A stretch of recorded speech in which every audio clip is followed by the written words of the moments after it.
Assalamualaikum warahmatullahi wabarakatuh. Bismillahirrahmanirrahim. Alhamdulillahi rabbil alamin. Wassalatu wassalamu ala rasulillah wa ala alihi wa ashabihi ajma'in. Kita sambung Baharul Madhi jilid yang ke-15, bab yang ke-16. Bila berlaku peperangan sesama orang Islam, apa yang perlu kita lakukan? Bermula dalil yang menunjukkan atas yang demikian ialah sebagaimana hadis yang dikeluarkan oleh Abu Isa At-Tirmidzi dengan katanya. Jadi bila berlaku huru-hara, pergaduhan, pertempuran sesama Islam, Nabi suruh kita ni cari tempat. Jangan campur dengan perseteruan sesama Islam. Kalau boleh lari panjat gunung, panjat gunung. Lari menyorok dalam gua, pilah duduk dalam gua. Jangan kita terlibat.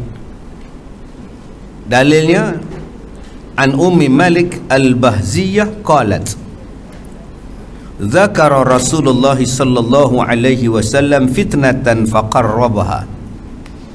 Diriwayatkan daripada seorang perempuan yang menjadi jumlah sahabat Nabi sallallahu alaihi wasallam.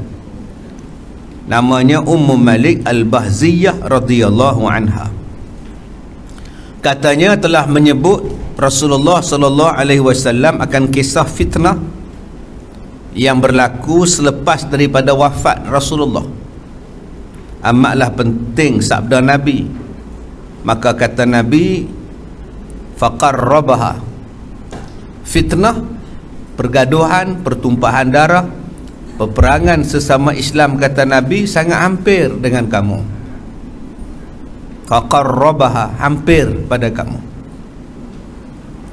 Dan dirupakan oleh Nabi sallallahu alaihi wasallam akan fitnah itu ialah pembunuhannya dan peperangannya. Dan Nabi cerita rupa fitnah yang nak berlaku itu ialah pembunuhan dan peperangan. Seolah-olah nampak terang sangat-sangat di hadapan mata. Cara Nabi cakap tu terang sangat sampai boleh bayang apa yang Nabi cakap. Maka jadilah gempar orang Islam dengan fitnah itu. Ialah selama ni tak pernah dengar orang Islam gaduh sama Islam di zaman Nabi di Mekah, zaman Nabi di Madinah ni tak pernah dengar orang Islam perang dengan Islam, orang Islam bunuh orang Islam. Bila Nabi kata akan berlaku fitnah sama Islam berbunuh-bunuhan, pakat terkejut, jadi gemparlah semua. Patutnya bukan perang sama-sama Islam, berkasih sayang, ini terbalik. Apakala didengar oleh Ummu Malik akan kisah fitnah itu, sudahlah datang hatinya. Barangkali kata dia berjumpa dengan fitnah itu waktu dia hidup. Maka apa perlu dia buat kalau dia jumpa saat peperangan sesama Islam? Adakah dia nak join sekali ataupun dia nak keluar daripada peperangan itu? Maka ia pun mahu minta fatwanya kepada Rasulullah sallallahu alaihi wasallam. Lalu dia bertanya, qalat, qultu ya Rasulullah, man khairun nas fiha. Maka aku pun bertanya kepada Rasulullah, ya Rasulullah, siapakah yang terlebih baik orang dan yang terlebih sempurna hatinya daripada fitnah itu ketika masa berlakunya? Adakah orang yang masuk campur bergaul dengan fitnah itu, ataupun orang yang menarik diri daripada terlibat, itu lebih baik? Maka bila didengar pertanyaan, maka Nabi menjawab, qala rajulun fi masyiyatihi yuaddi haqqaha wa ya'budu rabbahu. Sabda Nabi, ialah laki-laki yang ada ia di dalam binatang hidup-hidupan yang disempurnakannya akan kewajipannya, cara syarak, dan berbuat ibadat ia kepada Tuhan, maka itulah orang yang sebaik-baik bila berlaku kejadian fitnah kepada kamu. Nabi sebut, rajulun fi masyiyatihi yuaddi haqqaha, orang yang sibuk dengan binatang ternak dan memberikan hak kepada binatang-binatang dia, dan orang yang melakukan ibadat, sibuk dengan ibadat, maka orang itulah orang yang terbaik bila berlakunya fitnah di kalangan kamu.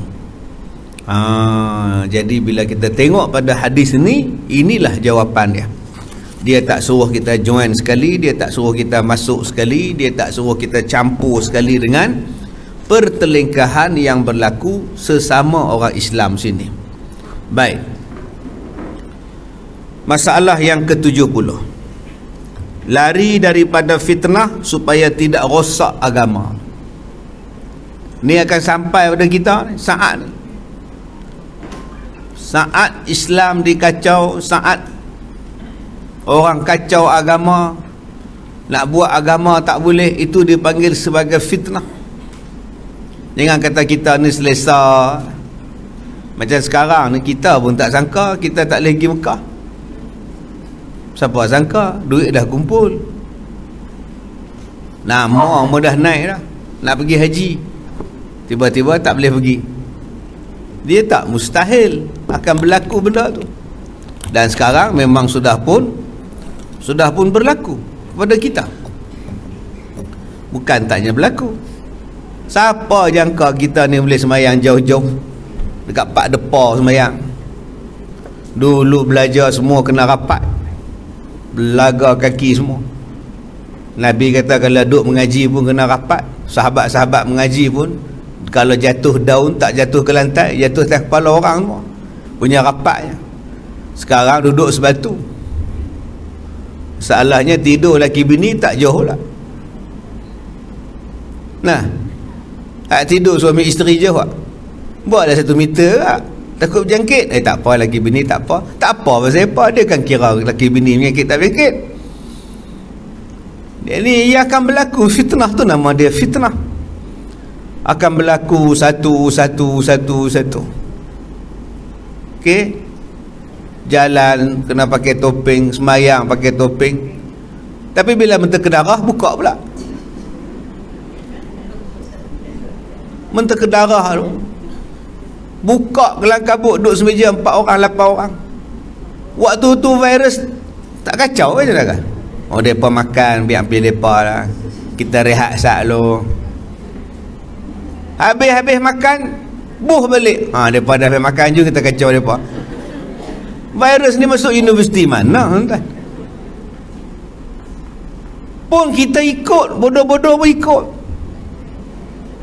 Hak cerdik ikut habis. Hak orang bodoh pula tak mau ikut. Mana tengok orang gila tak ikut. Elok ya. Hak universiti, ijazah apa kebala semua ni ikut habis. Hang mengaji tak mana dulu. Bila cakap macam ni orang marah kita. Tapi itulah fitnah terhadap agama. Mai semayang bertutup semua tanpa sebab yang kita sendiri pun tak apa nak yakin. Baik, sebab itu kata dia, lari daripada fitnah supaya tidak rosak agama tu, dengan dalil hadis yang tersebut dalam masalah 69. Sekiranya berlaku fitnah di dalam negeri dan takut seseorang itu akan dirinya kena fitnah, maka membawalah lari ia agamanya dan kehidupannya, lebih utama daripada dia menunggu dalam kampung dia, dalam tempat tinggal dia. Kerana sabda Nabi kira-kira maknanya begini: jikalau satu orang itu ada hidup-hidupan seperti kerbau, lembu, kambiang, dagiang, kambiang, kita ada kambing, ayam itik, maka pergilah ia jauh-jauh daripada fitnah yang merosakkan agamanya, iaitu duduk di sana memelihara hidup-hidupan. apabila cukup nisab bayar zakat, kemudian berbuat ibadat sementara nak menunggu mati, serta jauhlah ia daripada huru-hara bising dalam negeri dan fitnahnya, maka hilanglah kesibukannya yang berserabut, maka itulah sebaik-baik manusia. Jadi kita tak pening. Duk Kuala Lumpur pening, jual rumah, balik duk kampung, bela lebih kurang lembu kambing, tanam cuk bubi, cuk paku, duduk kampung, tanam kangkung, bayam Brazil, tanam apa patut, kelapa matang, kelapa lapak semua. Abuan nak hidup, bela kambing 10 ekor, ayam 2-3 kerbau lembu seekor, dah. Tak payahlah nak hadapi jam, pening. Nak hadapi banjir, parking bawah rumah banjir, parking bawah bangunan banjir, jalan jam. Sekali tukar smart tag, lepas smart tag touch and go, lepas touch and go tak payah pakai dah, kena pakai hotline pula, letih. Macam-macam jual je rumah, tak jawatan, bawa anak isteri duduk kampung. Ada tanah cocok tanam, ada lembu ayam belah, agak-agak lapak sembelih. Lah, yang tu Nabi kata di akhir zaman akan selamat. Facebook tutup, radio, TV tak buka. Tak tahu apa, kita ni yang jadi serabut saya apa. Pasal duk tengok TV. Tengok TV tu yang menjadikan takut. Loh, mai dah. Apa dia? Omicron. Hang tahu mana? Dia keluar ada halan TV lah. Cuba tak tengok, takut tak? Tak tahu apa. Dia tanya pula kron tu apa? Dia tak tahu. Sebab apa tuan-tuan takut? Pasal nampak. Cuba tak nampak, takut tak? Pasal apa takut ular? Pasal nampak ular. Cuba tak nampak, tak takut. Bawa beg gulu ke hilir, rupanya ular dalam tu. Bila buka beg baru nampak ular, la ilaha illallah, larilah. Ular mu kata ambil duk bawa orang seminggu dah tak rasa apa. Kita ni rasa takut sebab kita nampak. Cuba tanya orang buta, takut dah hantu?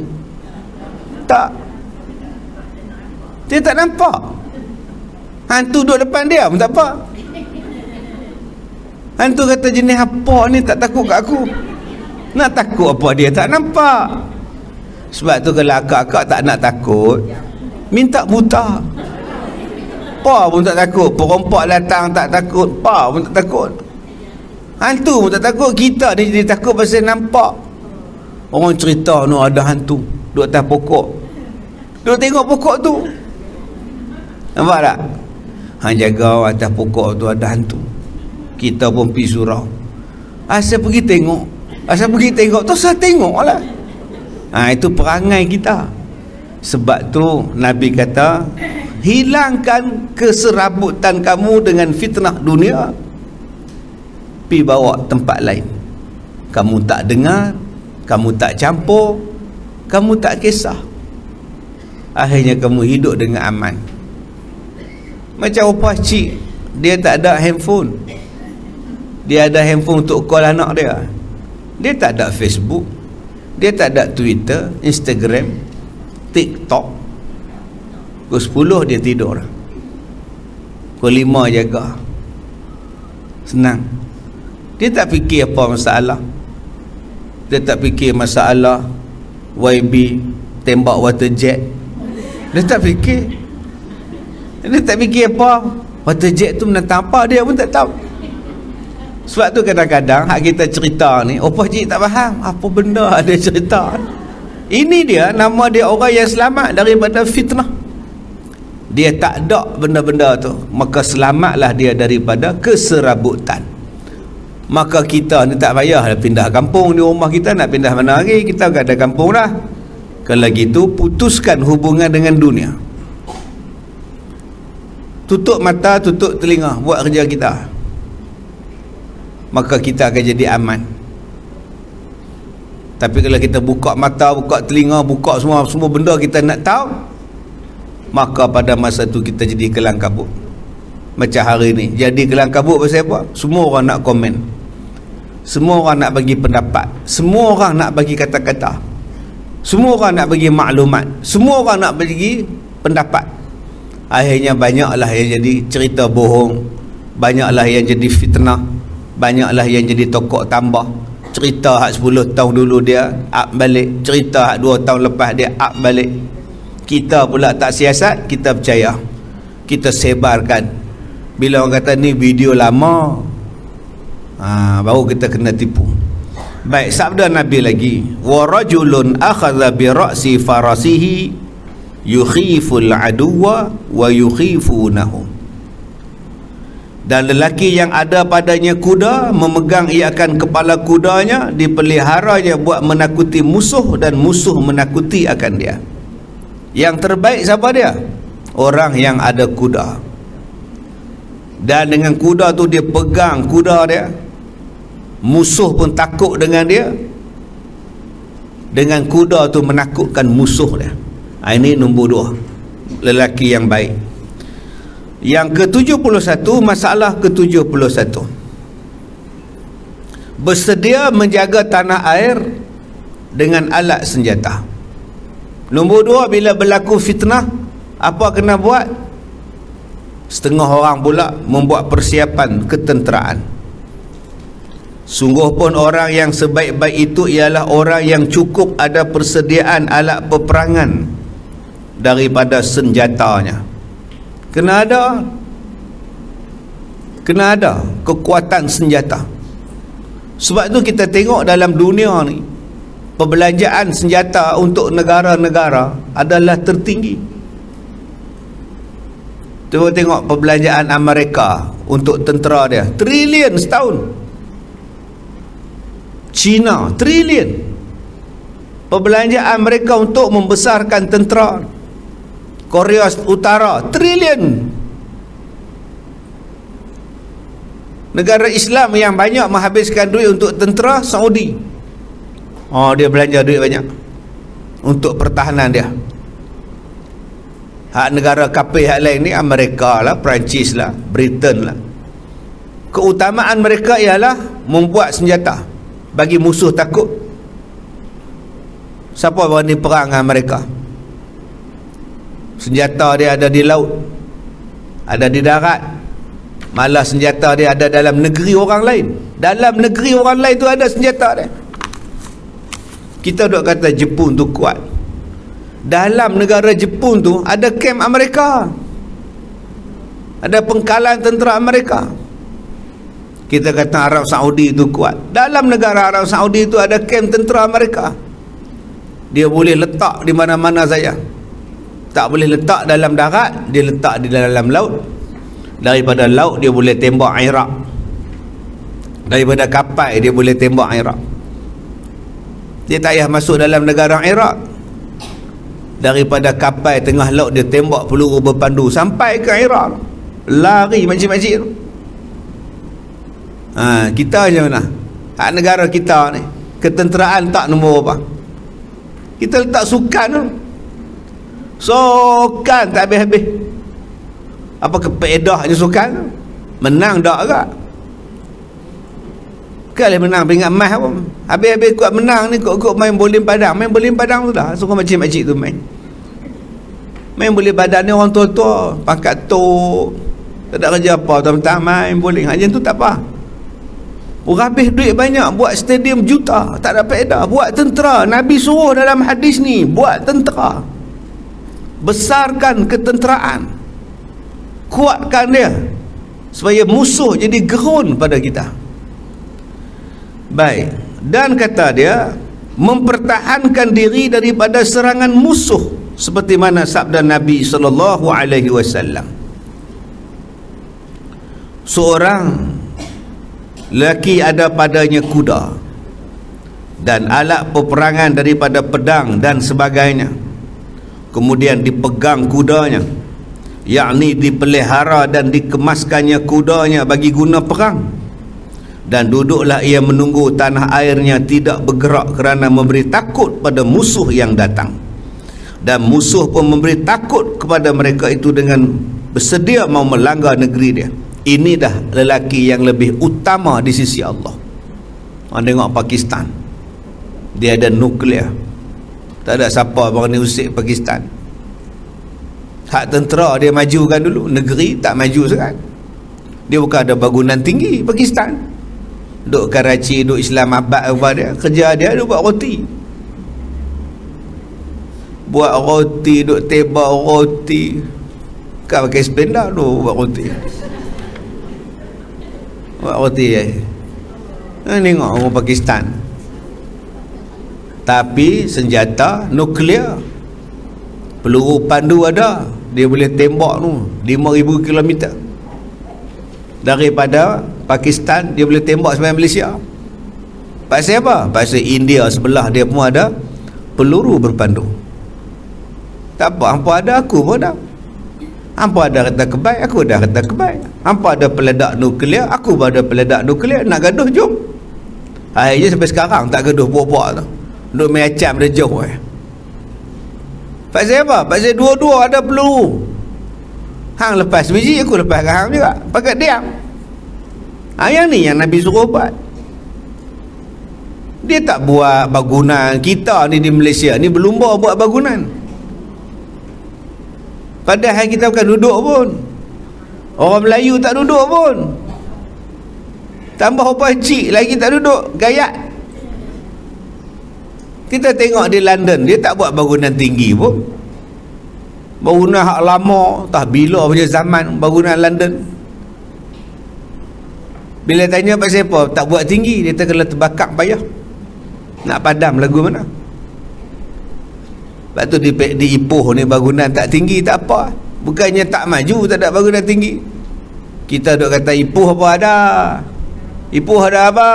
Ada apa? Main bakar jangan flat tingkat 17 terbakar. Terju seorang-seorang. Bukanlah kemajuan itu letaknya pada bangunan tinggi. Maka negara-negara Arab yang lain dia tak kuatkan tentera dia, dia kuatkan bangunan. Dia buat bangunan tinggi, stadium besar, ubah pantai jadi pulau-pulau jadi pantai. Perhabis duit yang banyak pada pembangunan. Akhirnya jadi takut. Takut kena bom, habis bangunan aku. Takut kena serang, habis bangunan aku. Maka mereka pun berbaiklah dengan musuh-musuh Islam, supaya musuh Islam tak serang negara mereka. Maka musuh Islam masuk dengan kapet merah dalam negeri mereka. Buat kuil, buat tokong, buat konsert, buat benda haram. Sebab apa? Sebab mereka sayang harta benda mereka daripada dirosakkan. Berbeza dengan negara-negara biasa. Afghanistan ke, Pakistan ke, Iraq ke dulu. Mana ada bangunan pencakar langit? Tak ada bangunan canggih. Yang ada senjata canggih. Iraq pernah mencapai negara yang nombor 3 paling banyak tentera, senjata paling kuat dalam dunia. Tak ada siapa berani serang. Akhirnya nak serang Iraq kena pakat. Ramai-ramai serang dia baru boleh. Nak ajak-ajak pada orang kafir serang saja tak jalan. Dia bawa pula orang Islam pergi serang sekali. Konon-kononnya Saddam Hussein tu jahat. Saddam Hussein tu bunuh orang. Saddam Hussein ni tuan-tuan lepas dia mati baru tahu hak jahatnya hak serang. Jadi ini tuan-tuan kepentingan ketenteraan. Sayang umat Islam dia hanya sibuk membina bangunan tinggi, membina konon-kononnya kemajuan, nak jadi orang moden. Akhirnya tentera tak kuat. Bila tentera tak kuat, dengan mudahnya dikalahkan. Baik, kemudian bermula ini hadis hasan lagi gharib daripada ini wajah. Masalah ke-72. Fitnah itu meratai orang Arab. Ni dia yang kita duk baca sekarang ni. Okey, apa hak Nabi cakap tu betul lah. Fitnah sekarang ni meratai orang Arab. Kita hak Islam ni tak mau dah, konsert ni tak mau lah. Depa lah tengah duk galak. Kita orang Melayu tak mau Yahudi. Depa boleh peluk cium dengan Yahudi. Lah, pelik. Jadi kat depa tengok ni. Kita di Malaysia ni kalau tak menikah tak boleh duduk sekali. Arab lah benarkan dah, tak menikah boleh duduk sekali. Apa ni? Kita kalau tengok atau Arab, ya Syekh, ya Zahlam, ya Syekh, ya Salam, marhaban. Oh, itu Arab. Padahal depa tak boleh pakai. Depa tak boleh pakai. Baik, sesungguhnya berbunuh dan berperang sama Islam itu akan meratai orang-orang Arab. Tidaklah tertentu bangsa lain melainkan daripada bangsa Arab saja. Ni dia. Betul tak betul? Betul. Kita tak pernah dengar lagi Melayu perang Melayu. Dulu kita ada kerajaan Melayu Perak, kita ada kerajaan Melayu Pahang. Tak pernah dengar pula Pahang dengan Perak bergaduh. Kita ada kerajaan Kedah Tua, tak pernah dengar pula pergi perang dengan kerajaan Selangor pula. Tak ada. Tapi kita duduk di Arab, macam-macam jenis hak kita dengar sampai sekarang. Satgi Saudi lepaskan peluru pergi kat Yaman, satgi pemberontak di Yaman pula tembak pergi kat Jeddah pula, perang sama-sama mereka. Hak di Syria ni sampai sekarang tak aman. Sebaik kita ni duduk di Ipoh, pas habis kelas roti canai aman tak? Sebelum kelas bihun tu, habis kelas lagi nasi pula. Tu pun jenuh fikir nak makan nasi apa. Fikir naning nak, naning Arab tak nak, mari dah Arab. Wahyu punya duduk fikir tu. Pok tank tak nak. Punya banyak pilihan. Cuba kita jadi negara duduk di Syria, pelarian. Bantai pun tak ada, selimut tak ada, harap orang hantar. Kita sekarang di rumah kita tu bantai satu almari, Toto, spot Toto punya penuh. Dia duk fikir untuk anak cucu balik. Mak beli apa? Toto. Nanti Kak Long kau balik, anak-anak tidur di mana? Kan banyak Totonya. Anak kamu lagi, anak nyoh lagi. Dia fikir macam tu. Padahal balik tahun sekali, tu pun balik tidur ke hotel. Tapi mak ni sedia bantal semua, mewah je hidup kita. Syukur banyak-banyak Allah Ta'ala bagi. Kena duduk di Arab, Allah, laki mati. Kita hari tu saya buat live dengan siapa, Tok Arab tu beritahu anak dia ni pekak, yang pak tu kudung dah. Bila kita tanya anak nama apa, saya lupa, Aisyah ke Fatimah nama anak dia, lupa. Dia kata anak dia tak dengar, bom dekat meletup, pekak tu. Bom tu meletup kat dekat anak dia, pekak tu. Allah, kita ni tunggu tua baru pekak. Pasal bom tak meletup, tunggu tua, umur 68, sihat je. Orang tanya sihat, dia gelak, mana pekak. Sihat je. Dia tak boleh baca mulut kita. Kadang-kadang dia teka tepat, sihat je. Sihat. Padahal dia tak dengar pun, tapi dia tengok pergerakan mulut. Pekak kita. Pekak pasal tua. Yang budak tadi pekak pasal kena bom. Bayangkan bom meletup.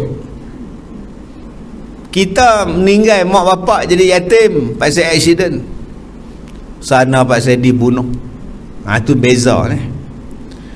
Maka demikianlah telah dikhabarkan oleh Nabi kita dalam satu hadis riwayat Abu Isa At-Tirmizi an Abdullah bin Amrin qala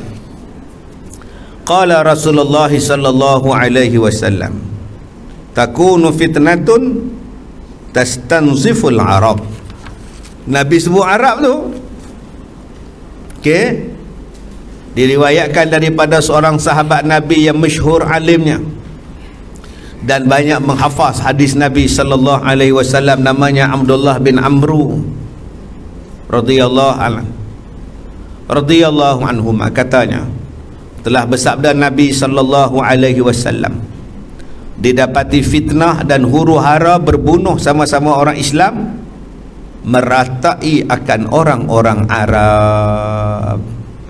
Nabi sebut Arab, direct Nabi sebut Arab. Banyak hadis Nabi cerita bahawa fitnah berlaku ke Arab, dan hari ni jadi sungguh dah. Kita ni hidup di akhir zaman ni, kita nampak hadis Nabi ni. Ya'juj dan Ma'juj dibuka, maka pintu kebinasaan datang pada orang Arab dulu. Nabi kata bahawa orang Arab akan kembali menyembah berhala, memuja berhala. Jadi sungguh dah dibuat dah berhala patung-patung di Jazirah Arab. Satu-satu Nabi kata Islam ni akan terungkai macam mana terungkainya biji-biji tasbih. Rantai putih, rantai tasbih tu jadi apa? Jatuh tak? Jatuh sekali. Macam itulah Islam di akhir zaman. Jatuh satu, terungkai, terbuka, tertinggai. Nabi kata lagi, qatlaha finnar, sekalian yang mati dalam pembunuhan itu termasuk dalam neraka, kerana mereka itu melanggar hukum Allah dan hukum Rasul. Masalah mati dalam peperangan sesama Islam masuk neraka, sesungguhnya dengan sepotong hadis tadi menunjukkan sesungguhnya berbunuh sama Islam itu haram, dan yang mati dalam pembunuhannya adalah isi neraka. Maka banyaklah hadis Nabi sallallahu alaihi wasallam haram berbunuh sama-sama Islam, dan menunjukkan bahawa mati berbunuh sesama Islam itu adalah isi neraka. Habis tu ustaz, sahabat-sahabat Nabi perang sama-sama Deman tu apa cerita? Deman dia pun ahli neraka. Sayyidina Ali berperang dengan Muawiyah. Adakah Sayyidina Ali itu ahli neraka? Sedangkan Nabi kata Sayyidina Ali ni dijamin syurga. Apa jawapannya? Jawapan dia minggu depan, insya-Allah, kalau panjang umur. Baik, tandakan di situ. Subhanakallah wa bihamdika asyhadu an la ilaha illa anta wa astaghfiruka wa atubu ilaik. Bismillahirrahmanirrahim. Wal 'asri innal insana lafi khusr. Wa 'amilus solihati wa tawassaw bil haqqi wa tawassaw bis sabr. Wabillahi taufiq wal hidayah. Assalamualaikum warahmatullahi wabarakatuh.